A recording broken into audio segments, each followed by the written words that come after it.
नमस्कार मित्रांनो, घरचा वैद्य आणि घरचा तंत्र या दोन्ही चॅनलमध्ये सर्वांचं स्वागत आहे. आजचा जी व्हिडिओ आहे ती ह्याच्यासाठी आहे, लहान लेकरासाठी, मोठ्या माणसासाठी, की एखाद्या माणसाला ताप येते आणि ताप ती कशीनच राहत नाही.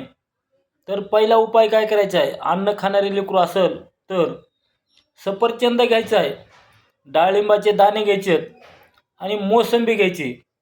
ह्या तिन्हीचं समप्रमाणात घेऊन बारीक बारीक डाळिंबाचे तुकडे करून मोसंबीचे दाणे मधले बिया काढून आणि डाळिंबाचे मधले दाणे काढून सर्व एकत्र करून एका मिक्सरच्या भांडे टाकून थोडं पाणी टाकून ह्याचं ज्यूस तयार करायचं आहे. आणि ही ज्यूस तयार करून मित्रांनो, मोठा माणूस असला तर एक गिलासभर दिलं तर अवघ्या 16 मिनिटांमध्ये त्याची ताप राहते. हे अनुभव सिद्ध केलेला उपाय आपण हजारो लोकांवर सांगितलेला तरीच हरकत नाही. दुसरा उपाय मित्रांनो, लहान लेकरासाठी, मोठ्या माणसासाठी, तुळशीच्या पानाचा 1 चमचा रस, डाळिंबच्या पानाचा 1 चमचा रस आणि मोहळाचा मध 1 चमचा घ्यायचा आहे.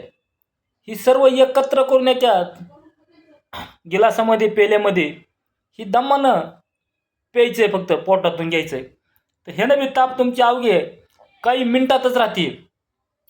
पण मित्रांनो, तापीचं असं राहतं, तुम्हाला एकदा घेतल्यावर ताप ती राहते, पण 2-3 दिवस 1-2 टाईम जशी तुमची तापाची जशी ताप जेवढी जोरात असेल तेवढं 2 टाईम 3 टाईम तुम्हाला हे औषध घ्यावं लागतं.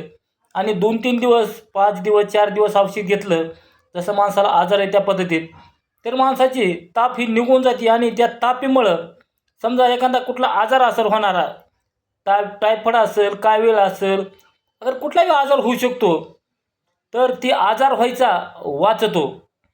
तर काही काही वेळा मलेरिया असेल, असे कुठल्या तरी आजाराच्या लक्षणाच्या आधी ताप येते आणि ताप आल्यानंतर तिचा अंगात लई दिवस राहिली, ज्या दिवस राहिली ताप गेली नाही, तर ती आजार माणसाला होतो.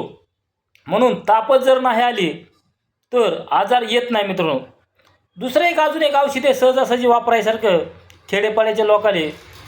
गावरान गाईचं दूध बिगर पाणी टाकलेलं 2-2 थेंब, 1-1 थेंब, जशी ताप तुमची जास्त आहे तशी कानात टाकायचे 1-1 थेंब. ताप असताना दूध देत नाहीत मित्रांनो. ताप असताना त्या माणसानं दूध खायचं नाही, पण कानात टाकायचं 1-1 थेंब. अवघ्या 20 मिनिटात त्याचा मेंदूला जरी ताप चाललेला असला तर डोकं शांत होऊन सगळ्या शरीराची ताप निघून जायला मदत होते. तर एवढं ही तापीसाठी घरगुती 2-3 औषधे आहेत मित्रांनो. प्रत्येक दुसरे एक औषधे अजून एक तापीसाठीच. सहदेवाची मुळी, सहदेव एक वनस्पती आहे. सहदेवीची मुळी एवढा एवढा तुकडा काढायचा मुळीचा आणि ती मनगटावर बांधायचा आहे. काळा दोरा घ्या, लाल घ्या, पांढरा घ्या, जांभळा घ्या, लोकर घ्या, काही बी घ्या.